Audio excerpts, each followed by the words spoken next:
part is good compared to the other stuff that we've been battling with earlier today. So this is okay, but it's very time-consuming to drive because there's so much meltdowns and uneven surface. Yngve Kristofferson and I, together with other interested scientists, have constructed a platform which will allow us into the most inaccessible parts of the Arctic Ocean, north of Ellesmere Island in Greenland. This is a medium-sized hovercraft, which is named Subvaba. Subvaba is an Inupiaq word meaning flows swiftly over it. This will allow us boots on the ground together with mobility for long periods of time in order to study one of the most interesting areas in the Arctic Ocean. John Hall and I think that there is an asteroid impact that has hit the Arctic Ocean maybe a couple of million years ago. We became aware of this, what we think is probably the greatest scientific plum in the Arctic that I know of. Plum in the sense that it actually has exposed the older strata, which has top international interest. But nobody is doing anything because icebreaker can't go there, and then they sort of throw their hands up. So this thing kind of came to us, but we're not getting younger. In a couple of months, I will turn 72, and it's about time to get there. On July 13th, I flew up to Longyearbyen, Svalbard, and met with Professor Yngve Kristofferson and his student Gaute Hope, who are in the midst of their final preparations for a scientific expedition up into the highest and most inaccessible parts of the Arctic Ocean with our hovercraft Subvaba. It exists. Mm-hmm. Gaute! Yngve Kristofferson has spent more than 1 year aboard the hovercraft thus far. And he has been on it every single time it's been out. And this is because I think he feels personally responsible to make sure that he has it for enough years so that we can accomplish what we're trying to accomplish. Our program for the next 2 months is to take it further up and actually get onto the Gackle Ridge. This is the spreading ridge now, which has been opening up for the last 50 million years or so. And then to travel out, go up to the area of the Lomonosov Ridge here, which was originally rifted off. Take a look inside. Oh, yeah, I see a woman's touch. Oh, delicious. We had this problem with that the ovens went out because of under pressure. Yeah? When you're operating. So what do you mean? So we had to drive when we were going in transits. We didn't have any heat. It was cold. John and I went to Colombia at the same place, but at different times. He had left by the time I went. I was familiar with his work and familiar with the data they had collected. It turns out that when John finished his thesis, they collected data for several years and nobody had looked at the data. Everywhere else, it was a quiet, you could see there was quiet depositional environment. But in that area where John had collected the data and the years after the T3, it was a total mess. So I got the idea that this has to be an extraterrestrial impact. He said there were some exciting things. And it was only when we were going out to his car in the parking lot that he whispered over to me, "It's an asteroid." The question was how to get back out there. My kids came over and we had an Easter vacation, so we drove down to Los Angeles, among other things. And the family wanted to go to the Universal Studios, and that was not my interest at all. Anyway, at the Universal Studios, there was this Miami Vice thing, and I wasn't too enthused about it, but they dragged me in there. And sitting there watching this thing, all of a sudden, a small hovercraft comes roaring in. And that sort of caught my attention, because here I saw this is a way to move over the ice in the summer time, because you can't, it's very difficult with skidoos because there are meltwater puddles on the ice, so for safety reasons. Yngve told me about a project that he had worked on earlier where they actually had gotten some money from a shipping company in Norway to rent a small hovercraft, which they then took up and tried operating on the ice. And it was quite apparent that the hovercraft was too small. He knew of a company in England that was making hovercrafts, and that it might be very interesting to equip one of these to go over the ice and act as a drifting ice station that has mobility. And here's the punchline. John looked at me and he said, "Let's buy one." Goto was out with me last year, yes. And I think he's still with us, so it must not have frightened him totally. It's very exciting, at least, but I feel very safe because we're up on the ice floes, so we're much less exposed than other boats. We both have this that when you get up in the morning and have breakfast and all that, keep your mouth shut, and you need some peace and quiet. The first basic thing, at least for me, is that the person is interested in what he's doing, that he's not here just to kill time, and also that he's good at what he's doing. I built 5 buoys that will be in a network on the ice, and each buoy has a hydrophone which we drop through the ice and will be hanging right under the ice. And it will listen for micro-earthquakes. We have many exciting targets, and it's just like you go on a,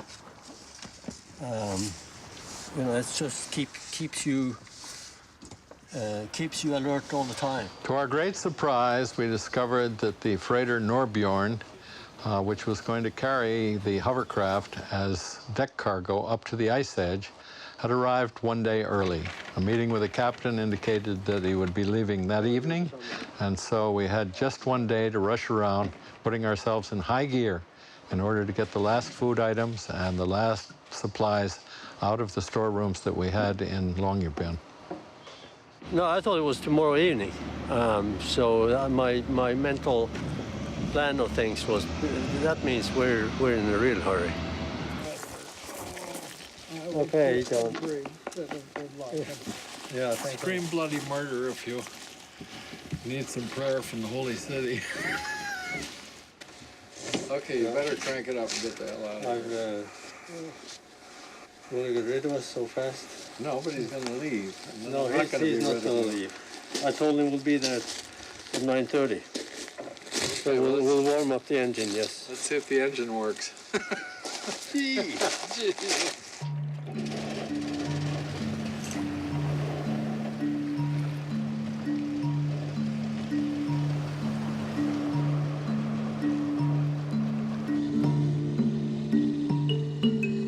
You know, on a trip like this, people say, "Oh, there's lots of risks involved." I said, "Sure, there's risks, and there are nasty, semi-nasty things that will happen. But I expect that. But I also expect that we can get out of it. That we know enough that we can fix it and get out of it. And so I'm not afraid." In the course of a day, we get stuck, run up on something several times, and. So what do you do then? You know, oh, we're stuck. Well, you make yourself a cup of coffee, and then you go out and work on the problem. So it's not worse than that in terms of safety. To me, the ice is a safe place. Well, finally it seems to be on the dock and nothing is broken, and hoping for the best. In past years, we've discovered that it's a mistake to try to get up to the ice on our own. And as a result, we have chartered ships in order to take us to the ice edge so that we do not expend fuel getting up there and encounter possibly bad weather conditions that could wreak havoc to the hovercraft on the way. The importance of doing research in the Arctic is that this is the canary in the mine. And the changes which are going to occur in all of the Earth are changing much, much, much faster in the Arctic. There's a lot of discussion about changes in the Arctic Ocean, and also that the ice is getting thinner. What we know is that we are putting more and more CO2 into the atmosphere, and that has some consequences. We are in the middle of a very, I think, when it comes to the Arctic, pronounced change right now. And it'll be fascinating to see how this is going to change our society in the future. I don't know whether you can see it's frightening, because right now it's just a matter of things happening up there. So you look at it from a scientific point of view, and of course it's opening up lots of opportunities, because ships will be able to go across the Arctic Ocean during summer with no problems. Right now, ships are going through the Northeast Passage and the Northwest Passage. So sooner or later, probably sooner, they'll be able to go right across the Arctic Ocean. Obviously, the ice in the Arctic is retreating from year to year. That's a trend that has been going on from the early 80s, at least. The Earth is a changing planet, actually. So the ice cover in the Arctic has been very low also in the past, but it's come back. So this is probably nothing new, other than that the reason for it this time is also blamed on human activity. And there's, of course, there's discussion to what degree, what is the most important factor, but there is no doubt that the carbon dioxide increase is due to our energy consumption. I think humanity or politicians work the way that you have to have a real crisis that before they all agree to put the brakes, get serious to put the brakes on, because now it's sort of half-hearted, and it doesn't bring us anywhere, because everybody is finding ways to go around and buying CO2 quotas from here and there. You know, this is only Mickey Mouse operation. In the beginning, we did really well. I see from the records that we more or less over long distances kept 10 knots. It's now 2 o'clock in the morning, and reasonably well light for driving. We've been waiting the last hours. What do you think, Yngve? Yes, it's ups and downs, and we would like 60 miles at least of this stuff. Easy driving. We hadn't gone far before we got stuck on the ridge, and I think it took us half an hour to get off. And we drove a few more miles and parked for the night, and continued the next day, and things went more or less like clockwork. You know, we got stuck a few times up on the way, but it becomes routine.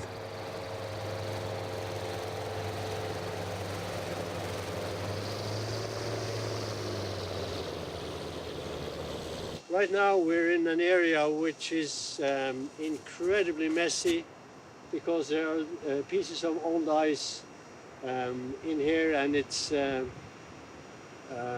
jumble. So we have been milling around and now decided that we wrap around and return to where we came from. How does it look, Yngve? Not too good. We're surrounded, and I can't see an easy way out. It's really frustrating to be trapped, because we've wasted a lot of energy on this optimistic train moving in this direction, and now we come to a dead end. Yes, here we are on Friday, late evening, and we run up on a ridge, and as you see, the skirt is above the ground, and we lost air and got stuck. Today has been a day of very nice weather, but we have been into some really beaten up areas of first-year ice and very hard to drive through. So we have only made 27 nautical miles in northward direction, which is a little disappointing. And from time to time we have to look around to make sure there's no polar bear sneaking in on us. Halfway into the expedition, after about a month, we're on the 19th of August. Outside it's whiteout, plus a polar bear that we don't seem to get rid of. Once you get into the Arctic Ocean itself, the amount of life drops way down. The only living things that you're going to see are seals and polar bears. Now, for the polar bear, it's a matter of just constantly wandering around on the ice. Those that have been tagged with satellite transmitters have been shown to go thousands of kilometers in their wanderings. The polar bear requires a seal a week to stay alive. They can smell seals at a distance of several kilometers. Yeah, I have a lot of respect for the polar bears. When I go out, I look around, and you feel, if you walk even 100 meters away, you bring the rifle, because they are so quick.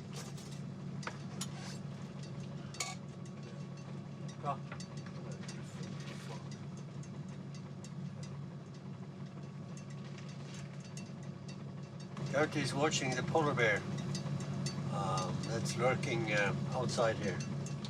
So you are kind of on your toes a little bit all the time because of that when you're out and about. They are really in their environment. You're really just a visitor there. So they are way better at moving around there than you. So I definitely watch my step when I'm around them.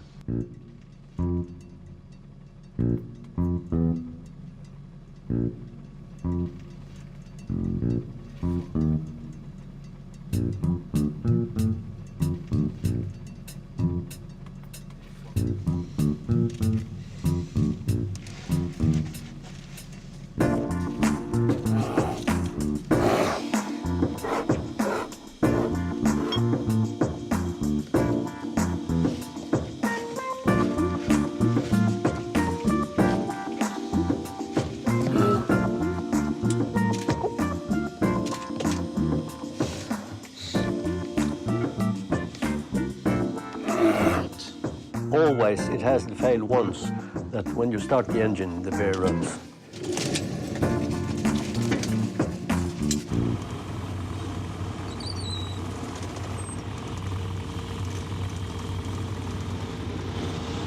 The craft is moving all over the place. But it's, you're making steady progress, so we should not complain.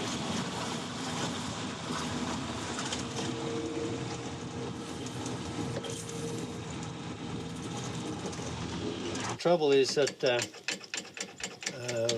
this thing is so worn that the underside of this hole here has actually fallen off. I've known of the problem for a while, and now is the time to fix it. In the Arctic Ocean at almost 85 north. Beautiful sunny evening. It's just after midnight. Gert is a very easygoing person. He doesn't make a lot of fuss and noise. Yeah, I actually had more than enough cookies. I brought some back home, so I was.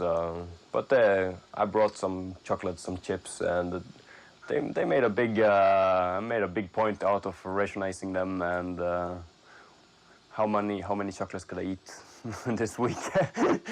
But so it's the small things. But I think in the beginning, you're of course anxious to go on an expedition like this. So, but once you get started, you get into the routine, and time goes faster. And when we didn't work, when we were working, the days went very fast.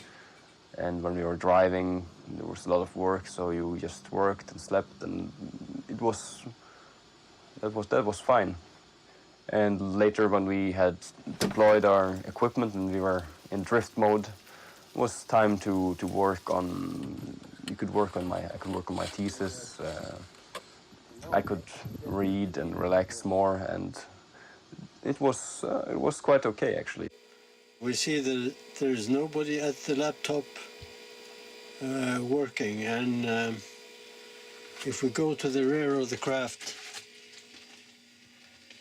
we may find the reason why. It's very compact living, and we have a small kitchen, and we have the stove, and if you have everything in place and keep things sort of in order, it's manageable. So it's dinner time at 85 North. Make it simple. Mashed potatoes, peas and carrots, and a dash of red wine. Some people like to grow a beard, but I don't. And once a week, it's shaving time.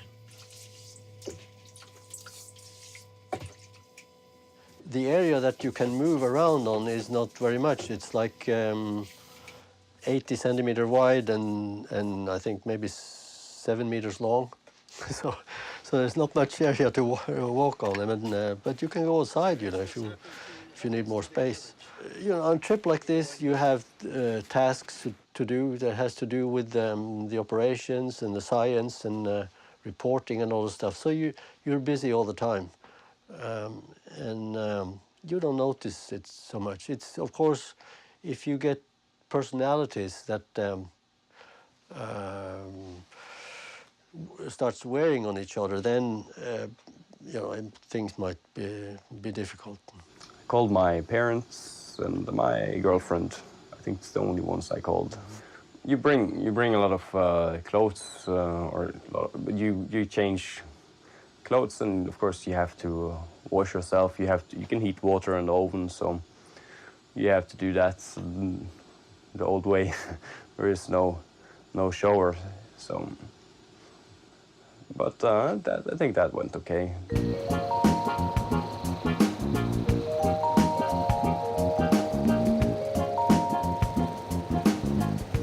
One of the important byproducts of our research has been to measure the ice thickness using an electromagnetic probe as the hovercraft moves along. This has not, however, been without its problems.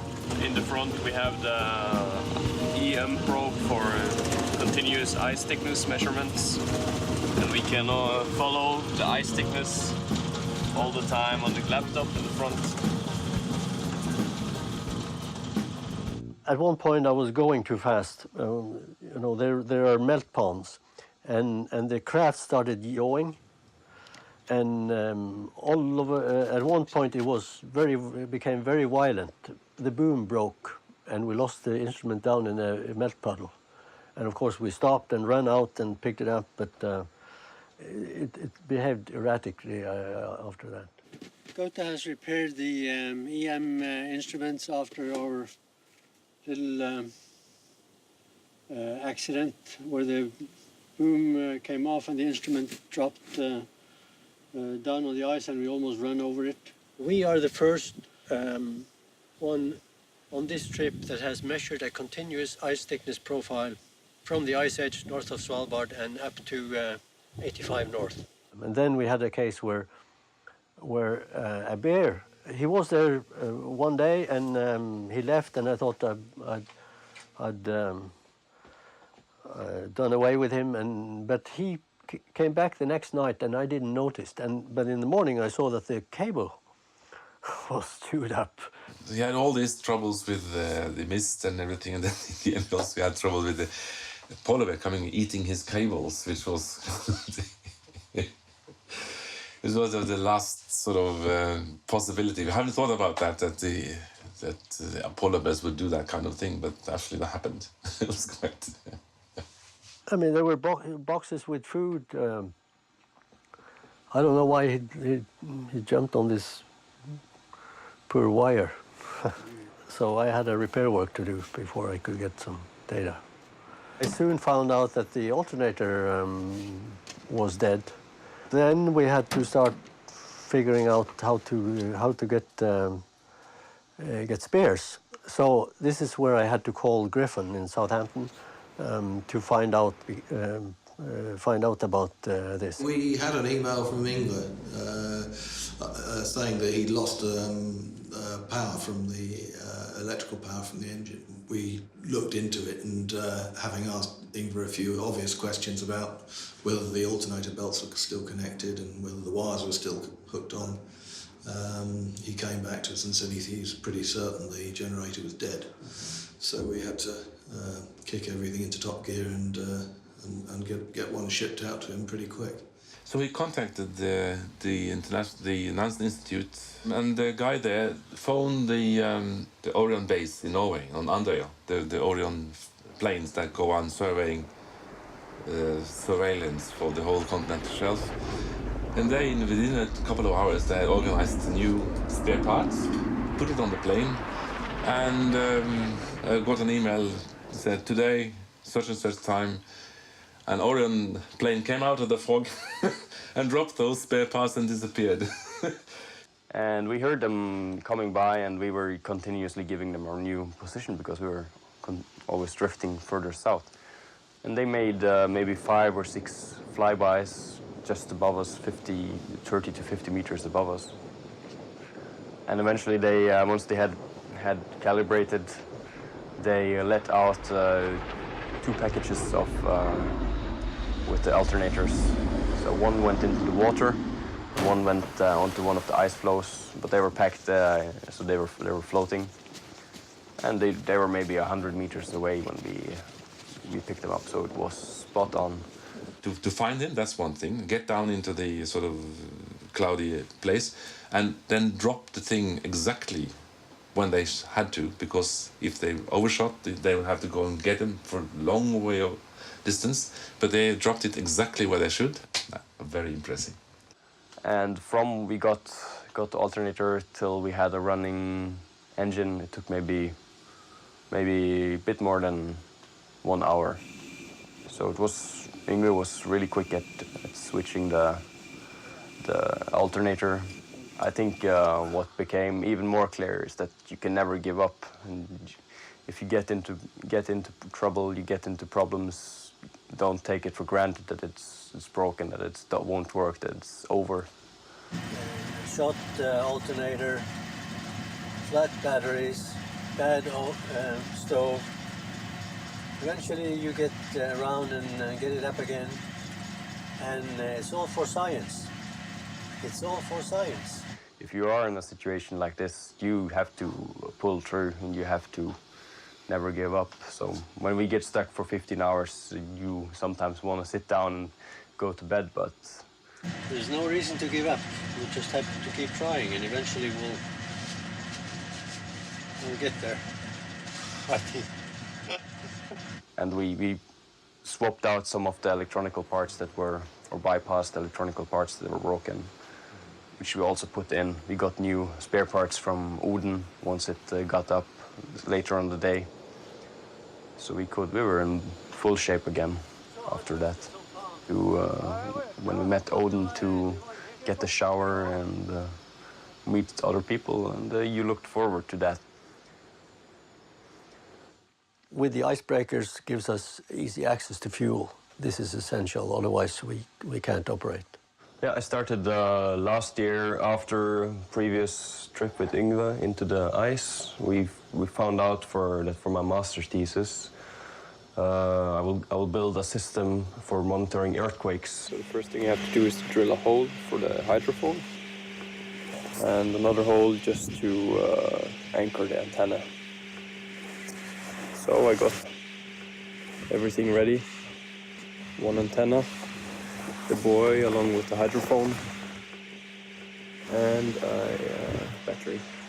So it will be a set of 5 buoys that you place on the ice, and they will continuously monitor any microseismicity or earthquakes occurring on the seafloor below. Since this is an active ridge, it's stretching and drifting apart as we speak and as we are sitting there. So the cracklings and the noises from this and the earthquakes from this tell us how does that process work.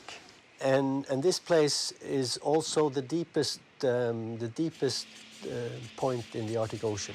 It's checking the GPS, but it normally comes after a while. The particular thing with the Gackle Ridge is that it opens very slowly, less than 1 centimeter per year, and there are earthquakes scattered along the ridge, but there are some sections, short sections on the ridge, where there's no earthquake that has been recorded by the worldwide network of seismographs. We put these buoys out on the ice floes on the upstream side of the Gackle Ridge, and we let them drift with the ice above the ridge and hope for the earthquakes, or wait for the earthquakes to happen. Gaute is downloading the data from the nearest buoy and checking out for seismic events. Yeah, so this looks like an interesting signal. Every now and then we check, go through the data and see if there's any events coming in. So it's a great, it's pretty exciting to sit there and you know, you can hear the crackling of the seafloor below you. Whenever an earthquake came in, that was the entertainment. So there was a lot of, I think there was a lot of cheering going on when the first events popped up. It's already success enough for us, and we'll start on the champagne.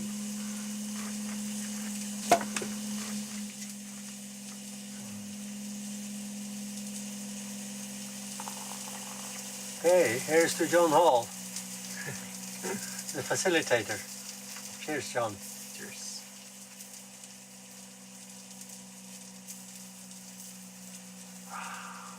Champagne on Gackle Ridge. Not too bad. Gaute's instruments worked surprisingly well, and we recorded on the average about 10 events per day. It's a lot of work afterwards as well to analyze the data. I'm very happy with that it worked and that I got so much data back. I'm really impressed with what Gaute did. In the Arctic, the unexpected is often the rule. The case of the Frem 2012 expedition, this certainly was the case, and conditions that we encountered along the way severely impacted the ultimate goal, which was to get up to the Lomonosov Ridge on trying to discover the early history of the Arctic Ocean. It was admittedly a very ambitious project, because it meant that we had to drive over 1,000 kilometers from the ice edge to get up to the area of interest, and then get home again. And it so happened that by the time we came up here,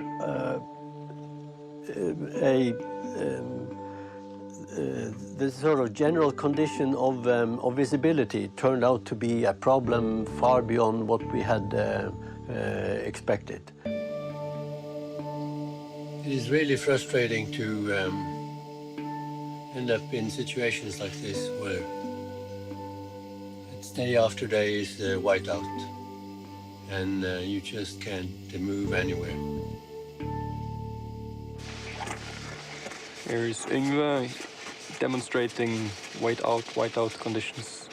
He's now walking towards a ridge. See if you can spot it. You can maybe have a hint that there is a ridge there, but you really don't see it. And if you come driving, you have to discover it first, and then you have to be able to brake. So I'm going to walk over to the ridge that I was standing on yesterday in whiteout, and now in good light.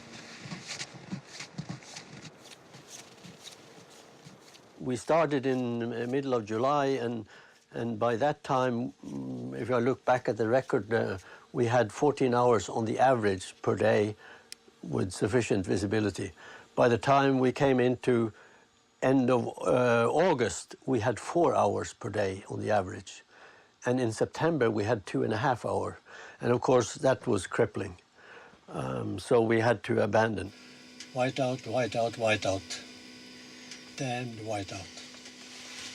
We were a bit disappointed, of course, but there was nothing that we could do about it, and it was within our risk expectations. Fine, then there will be no Lomonosov sampling. We had a plan to work in this area, halfway area, on the volcanic ridge here to listen for earthquakes.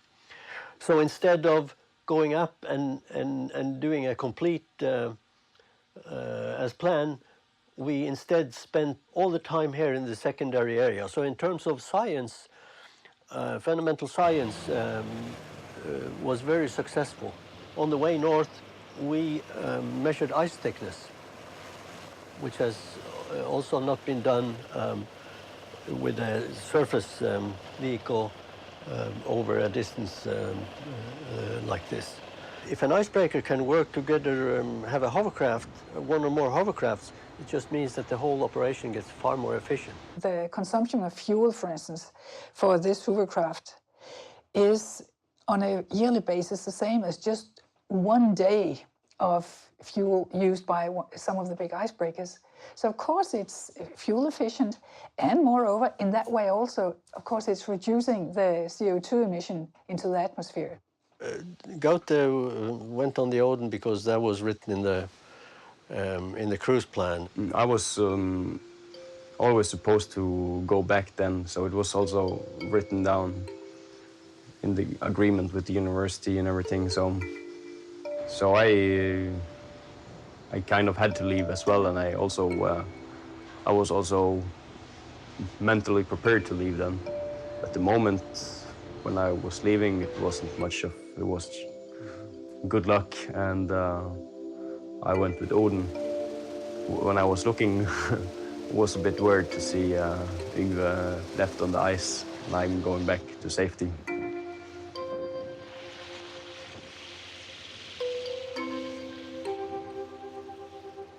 So I think together we were a good mix. I don't think I would have been there with anybody else than Yngve. And I'm really lucky to have been on this expedition. It's been very, very special. After Gaute's departure on the Odin during the second refueling, Yngve decided that the ice thickness measurements were so important he would continue alone in the southern drift. With Yngve being alone on the hovercraft, there were worries. If you look around, you can see that we are dealing with an unforgiving landscape of melt ponds. This is what happened. The snow was wet last night, so it's frozen and it's very slippery. I ran up on this little ridge and got stuck.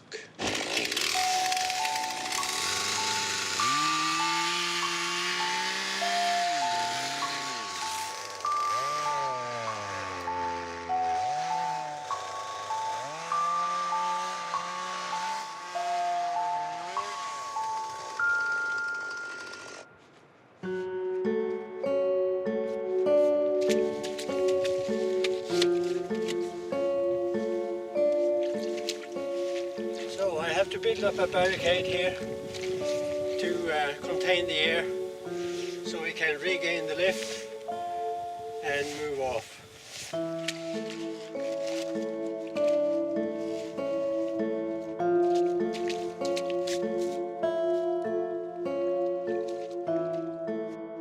So now we have to do the front.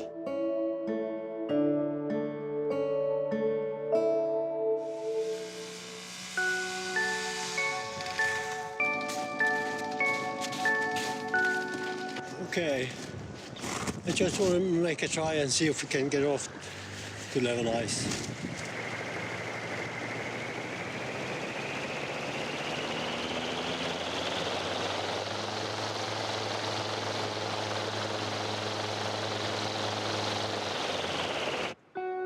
Well, something doesn't come easy, and Rome wasn't built in a day. Now we're going to see if we can make it. I've added the winch to help us.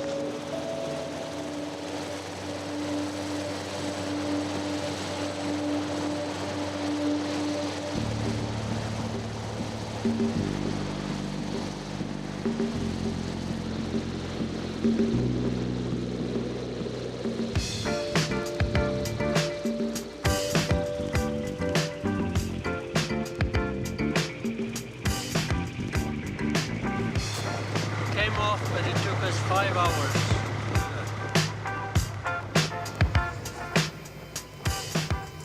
I have enjoyed the solitude here in the Arctic Ocean. I also like to be alone in peace and reflect over things in life. Well, today I think it's the 28th of September. And we have white out this morning. Complete cloud cover, not a trace to see of the sun. That is kind of too early for the sun to come up. It should be up at about just over the horizon in an hour or so. So I can just relax some more. I didn't have any problem with going back alone, in terms of safety. I wasn't worried about that. If you get stuck, it just takes a longer time to get off. Of course, you always have to be careful about safety. But if you're too cautious, you never get anywhere.